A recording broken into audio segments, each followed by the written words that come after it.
بسم اللہ الرحمن الرحیم الحمد للہ رب العالمین والصلاة والسلام علی سید الانبیاء والمرسلین سیدنا و مولانا محمد وعلی آلہ واصحابہ اجمعین اما بعد فاعوذ باللہ من الشیطان الرجیم بسم اللہ الرحمن الرحیم یوم یکشف عن ساق ویدعون الی السجود فلا یستطیعون خاشعۃ ابصارهم ترهقهم ذلہ وقد كانوا يدعون الی السجود وهم سالمون صدق اللہ العلی العظیم۔ بزرگان محترم، عزیزوں اور بھائیوں، جو آیت کریمہ میں نے آپ کے سامنے پڑھی ہے، یہ سورہ نون والقلم کے دوسرے رکوع کی آیت ہے۔ اس آیت میں یہ بیان فرمایا گیا ہے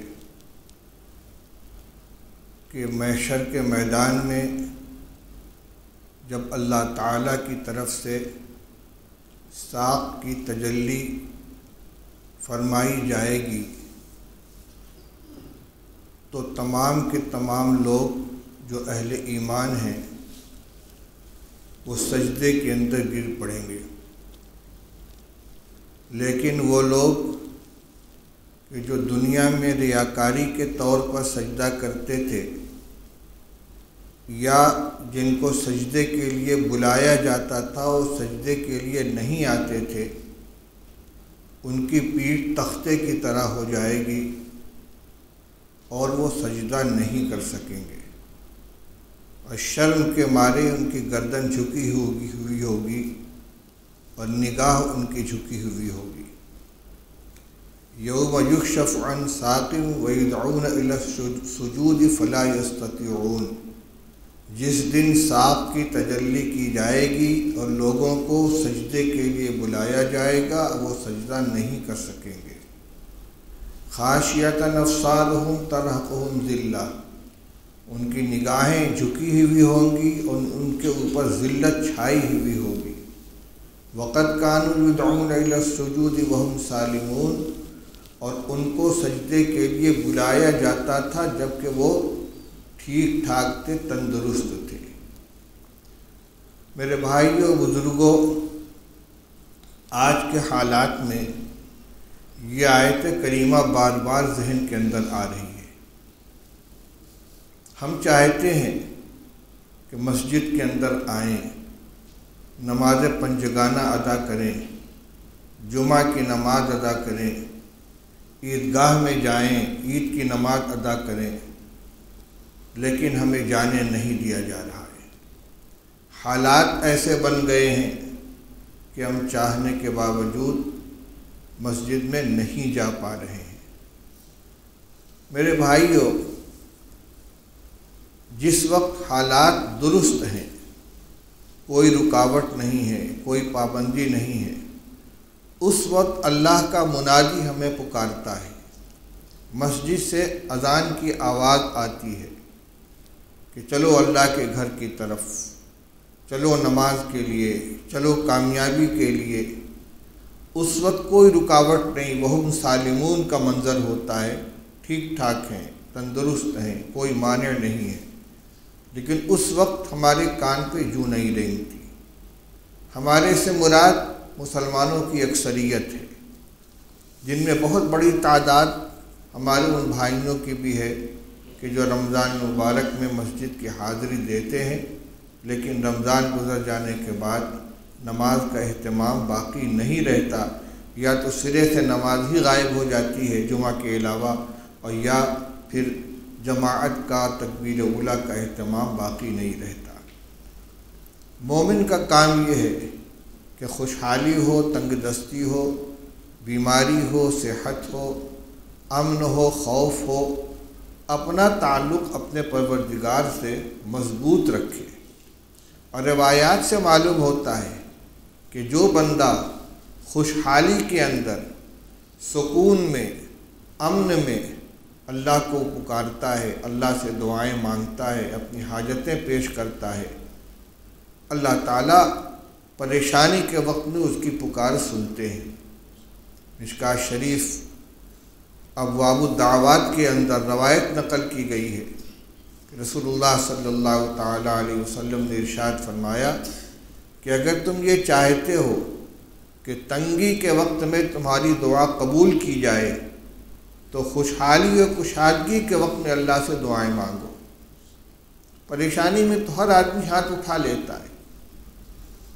بنارس ایک حساس شہر ہے، اللہ کا فضل ہے ادھر بہت دنوں سے حالات نہیں بگڑے، ورنہ جون سن 72 سے بلکہ اس کے پہلے سے بار بار فسادات ہوئے، فساد ہوتا تھا، کرفیو لگ جاتا تھا، گھروں کے اندر جماعت سے لوگ نماز پڑھتے، قنوت نازلہ پڑھتے، وہ لوگ کہ جو مسجد کے دروازے پر بیٹھنے والے ہیں اور مسجد میں حاضری نہیں دیتے، وہ بھی گھروں کے اندر باجماعت نماز کے اندر شرکت کرنے لگتے ہیں، قنوت نازلہ پڑھی جاتی ہے، دعائیں کی جاتی ہیں، لیکن جو حالات نارمل ہوتے چلے جاتے ہیں اسی رفتار سے نماز کی طرف سے غفلت بھی ہوتی چلی جاتی ہے۔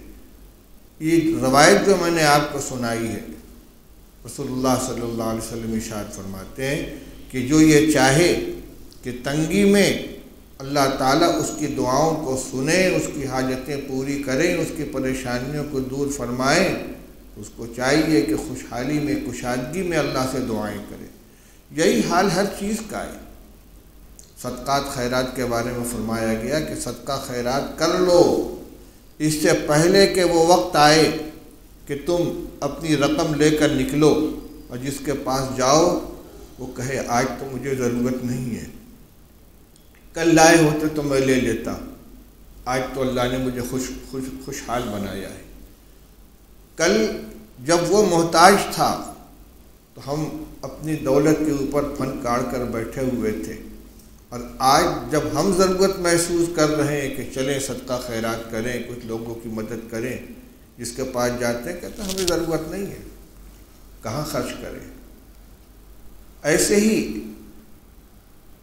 ایمان کے بارے میں فرمایا گیا کہ جب سانس اکھڑنے لگے، موت کا منظر سامنے آ جائے، آخری وقت آ جائے، اس وقت اگر کوئی کلمہ پڑھے گا، توبہ کرے گا تو اس کی توبہ قبول نہیں ہوگی۔ موسیٰ علیہ السلام پوری زندگی نبوت ملنے کے بعد فرعون کو ایمان کی دعوت دیتے رہے، نہیں مانا، پیچھا کر کے سمندر کے راستے ان کے پیچھے چلا ہے، لیکن جب ڈوبنے لگا تو اس نے کہا آمنت برب العالمین، ربی موسیٰ و ہارون، میں تو موسیٰ علیہ السلام کے رب پر ایمان لاتا ہوں۔ تو فرشتوں نے کیا کہا الآن وقد عصیت من قبل، اب ایمان لائے ہو؟ جب ایمان لانے کے لیے کہا جاتا تھا تب نہیں لائے، اب تمہارا ایمان معتبر نہیں۔ میرے بھائیو، ہم سوچیں کہ ہم کن حالات سے گزر رہے ہیں، اللہ کرے یہ حالات بھی نکل جائیں، ختم ہو جائیں، لیکن ایسا نہ ہو کہ پھر اپنے ڈھرے پر ہم واپس آ جائیں۔ اسی طرح یہ رمضان کا مہینہ ہے، رمضان میں نمازوں کا اہتمام ہو جاتا ہے، تلاوت کا اہتمام ہو جاتا ہے، لیکن رمضان گزرنے کے بعد عام مسلمانوں کی دینی زندگی اپنے پرانے روش کے اوپر واپس آ جاتی ہے۔ یہ مطلب کی بندگی ہی بھی ماحول ہے تو ہم بھی نماز پڑھ رہے ہیں، یا پریشان ہیں تو اللہ کے سامنے ہاتھ اٹھا رہے ہیں، اور جب سب ٹھیک ٹھاک ہو گیا تو اب ضرورت نہیں رہی۔ وہ ایک لطیفہ ہے نا کہ ایک شخص پیسے لے کے بازار جا رہا تھا، کسی نے پوچھا کہاں جا رہے ہو؟ کہ وہ بیل لینے جا رہا ہوں کھیتی کے لیے، بازار جا رہا ہوں بیل لاؤں گا۔ اس نے کہا انشاءاللہ کہہ لو۔ کہ انشاءاللہ کا کیا مطلب؟ پیسہ میرے جیب میں ہے، مارکیٹ سامنے ہے، بیل وہاں بک رہا ہے، جاؤں گا خرید کے لے آؤں گا۔ کہ اچھی بات ہے۔ راستے میں کسی نے اس کی جیب اڑا دی، اب وہاں پہنچا، معاملہ طے کر لیا، اب جو دیکھتا ہے تو جیب کٹی ہوئی۔ اب وہاں سے لوٹا، کوئی راستے میں ملا، کیا ہوا بھائی؟ کہ انشاءاللہ میں پیسہ لے کر انشاءاللہ میں جا رہا تھا بیل لینے کے لیے انشاءاللہ، وہ کسی نے میری جیب کاٹ دی انشاءاللہ، کہ اب انشاءاللہ سے کیا ہوتا ہے؟ جب انشاءاللہ کا وقت تھا اس وقت تو انشاءاللہ کہا نہیں تم نے، اب جیب کٹنے کے بعد انشاءاللہ کر رہے ہو۔ یہ لطیفہ ہے، لیکن حالات یہی ہیں کہ جب پریشانی آتی ہے تب ہمیں اللہ یاد آتا ہے، اور جب خوشحالی ہو جاتی ہے تو بھول جاتے ہیں۔ اللہ تعالی ہمارے حال پہ رحم فرمائے اور اپنے در کی حاضری سے ہمیں محروم نہ فرمائے۔ اور جو شیخ رحمۃ اللہ علیہ نے بھی لکھا ہے، مشہور قصہ ہے کہ ایک شخص بازار میں اس نے کوئی سامان خریدا اور آواز لگائی کہ بھائی کوئی مزدور ہے جو میرا یہ سامان میرے گھر تک پہنچا دے۔ ایک مزدور تیار ہو گیا۔ اس نے کہا لیکن ایک شرط ہے کہ راستے میں اگر نماز کا وقت ہو جائے گا تو میں مسجد میں جا کے نماز پڑھوں گا۔ کہ ٹھیک ہے، سامان لے کے چلا۔ اتفاق کی بات، اذان کی آواز سنائی دی، بس اس نے سامان دروازے پر رکھا اور اندر چلا گیا۔ اب یہ صاحب جو سامان والے تھے، جو مسجد کی حاضری دینے والے نہیں تھے، یہ دروازے پر بیٹھے انتظار کر رہے ہیں۔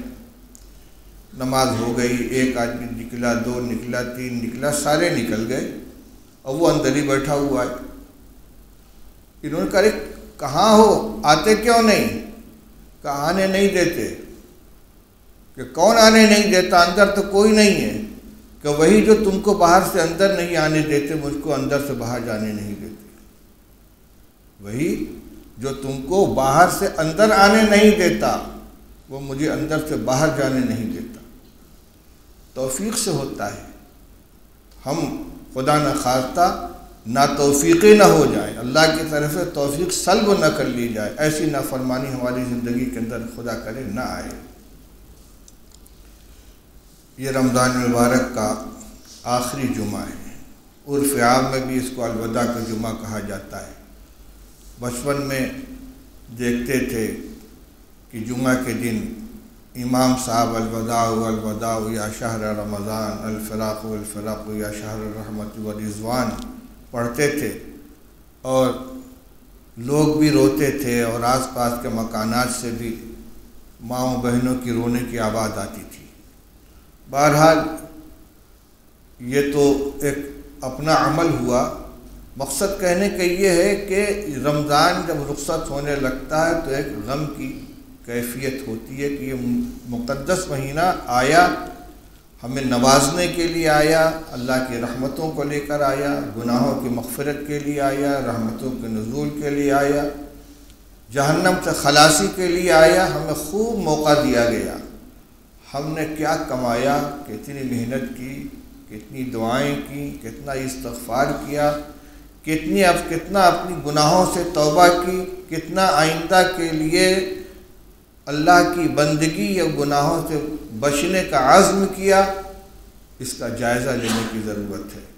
کیونکہ اب اللہ نے اگر برکت عطا فرمائی زندگی میں تو سال بھر کے بعد یہ موقع ملے گا۔ رسول اللہ صلی اللہ علیہ وسلم تو 2 مہینہ پہلے ہی سے دعا فرمایا کرتے تھے، اللہ مبارک لنا فی رجب و شعبان و بلغنا رمضان۔ اے اللہ ہمیں رجب و شعبان میں برکت عطا فرما اور ہمیں رمضان تک پہنچا دے۔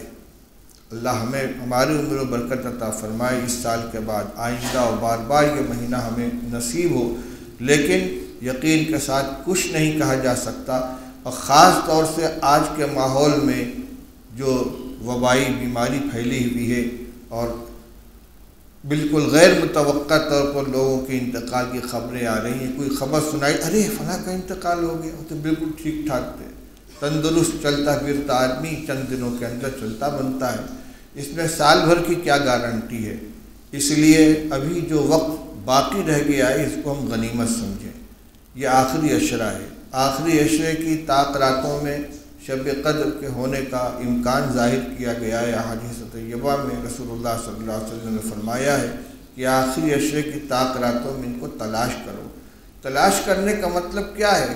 کوئی ٹارچ لے کر ڈھونڈنا نہیں ہے، بلکہ مطلب یہ ہے کہ اللہ نے انہی راتوں میں انہی طاق راتوں میں شب قدر کو رکھا ہے۔ ان راتوں میں عبادت کرو، توبہ استغفار کرو، تلاوت کرو، نفلیں پڑھو، دعائیں مانگو، ذکر کرو، جو ان سی رات ہوگی شب قدر، اگر ان ساری راتوں میں محنت کی تو تمہیں بھی مل جائے گی۔ یہ اللہ کی مصلحت ہے کہ اس کو متعین نہیں کیا، ان کے اندر عام رکھا، تاکہ اگر کسی کو ایک رات کی عبادت نصیب نہ ہو سکے تو دوسری رات میں کر لے، تیسری رات میں کر لے۔ اس سلسلے کی 2 راتیں گزر چکی ہیں، 21ویں اور 23ویں۔ اب آج جو آنے والی رات ہے یہ 25ویں رات ہے، پھر اس کے بعد 27ویں، پھر اس کے بعد 29ویں۔ شب قدر کے سلسلے کی یہ 3 راتیں باقی ہیں، اور ان میں بھی زیادہ متوقع جن کے اندر شب قدر کے ہونے کی امید ہوا کرتی ہے وہ 27ویں شب ہے۔ بعض صحابہ کرام تو قسم کھا کر کہتے تھے کہ 27ویں شب قدر ہے، لیکن بہرحال رسول اللہ صلی اللہ علیہ وسلم نے متعین نہیں فرمایا ہے۔ حضرت شیخ الحدیث رحمۃ اللہ علیہ نے فضائل رمضان میں شب قدر کے بیان میں یہ بات لکھی ہے کہ مختلف اللہ والوں کو اپنی علامات اور نشانات کے اعتبار سے مختلف طاق راتوں میں شب قدر کا احساس ہوا ہے، جس میں دعا کرتے ہوئے بے اختیار آنکھوں سے آنسو نکلنے لگتے ہیں، بدن میں تھر تھری سی پیدا ہو جاتی ہے، کیفیت طاری ہو جاتی ہے، لیکن ہر آدمی کو نہیں ہوتا، جو اللہ کے خاص بندے ہوتے ہیں ان کو یہ محسوس ہوتا ہوگا۔ حضرت ابھی چند روز پہلے 23ویں شب میں ہمارے ایک تعلق والے ہیں، نیک و صالح آدمی ہیں، رات کو عشاء کے بعد ان کا فون آیا، کہنے لگے حضرت آج تو کچھ عجیب سی کیفیت محسوس ہو رہی ہے، کہ اللہ کرے آج ہی ہو۔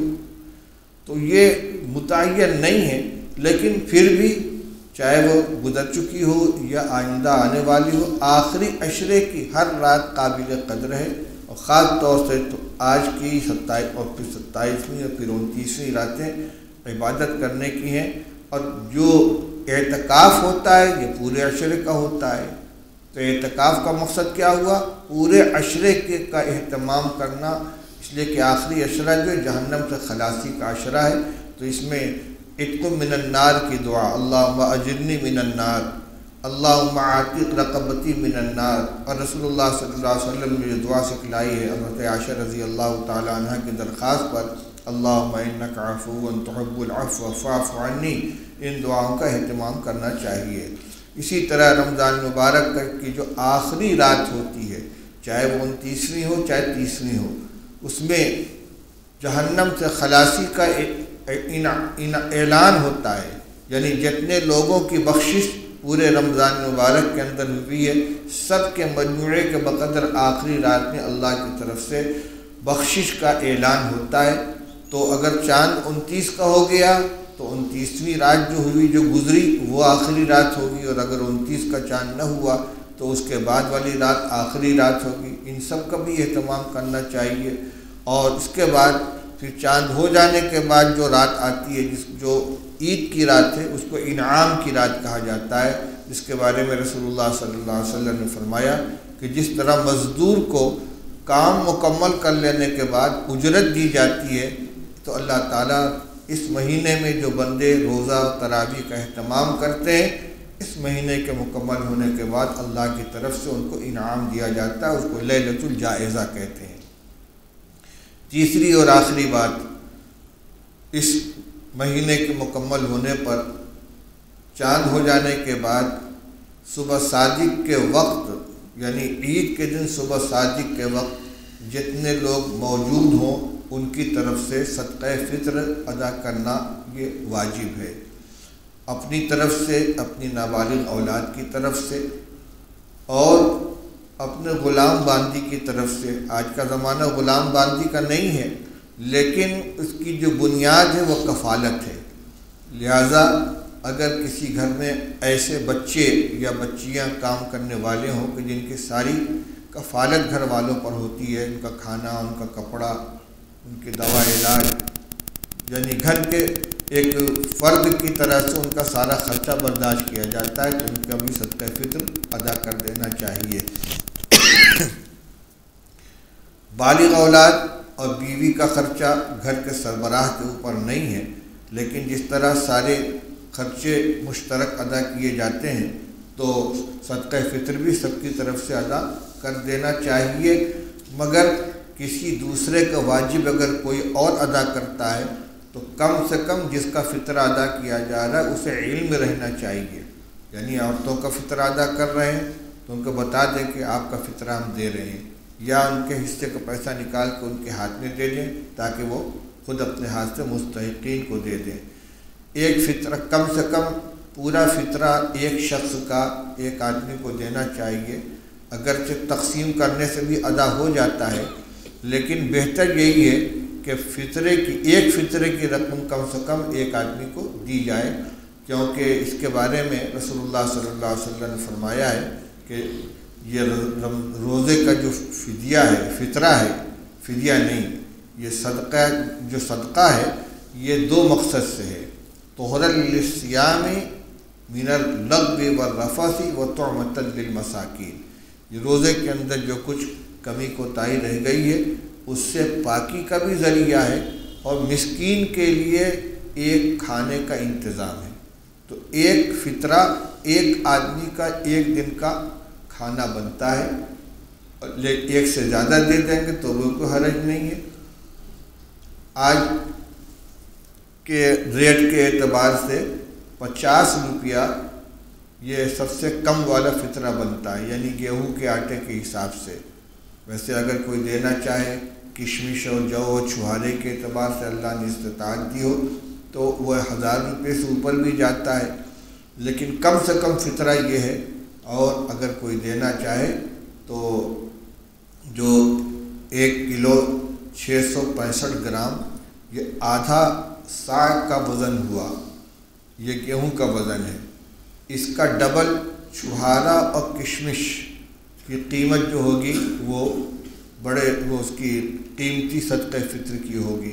اگر اللہ تعالیٰ ہمت اور استطاعت عطا فرمائے تو زیادہ دینا چاہیے، لیکن کم سے کم 50 روپیہ فی نفر کے حساب سے صدقہ فطر ادا کر دینا چاہیے.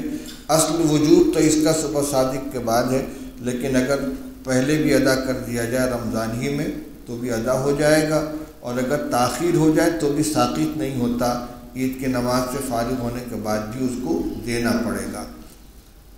یہ تو نماز سے متعلق فطرے سے متعلق بات ہو گئی. اب ایک اعلان یہ ہے کہ آپ کو معلوم ہے کہ پابندیوں کے درمیان نماز ادا کی جا رہی ہے، اس لیے جمعہ کی نماز سے فارغ ہو کر لوگ بھیڑ کے ساتھ مسجد سے نکلیں نہیں بلکہ انتظار کریں. جو ہمارے ذمہ دار ساتھی ہیں یہ دروازے کے اوپر دیکھ کر اشارہ کریں گے تو ایک ایک کر کے لوگ یہاں سے نکلیں، اکٹھا بھیڑ کے ساتھ یہاں سے نہ جائیں.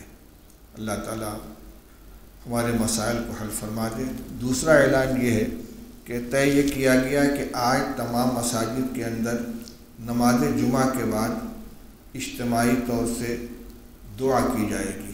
لہذا جو لوگ سنتوں سے فارغ ہو چکے ہیں، تقریباً تمام لوگ فارغ ہو چکے ہیں، وہ تھوڑی دیر 5 منٹ جتنی دیر میں سنت ادا کی جاتی ہے آیت کریمہ لا الہ الا انت سبحانک انی کنت من الظالمین اور استغفار پڑھتے رہیں، اور جمعہ کا سلام پھیرنے کے بعد اپنی اپنی جگہ بیٹھے رہیں، دعا کریں استغفار و توبہ کے ساتھ. اللہ تعالی ہمارے گناہوں کو معاف فرما دے، ہمیں نیکی کی توفیق عطا فرمائے، اور ہماری بدعملی کی پاداش میں جو بلا و مصیبت آئی ہوئی ہے اس سے ہمیں نجات عطا فرمائے.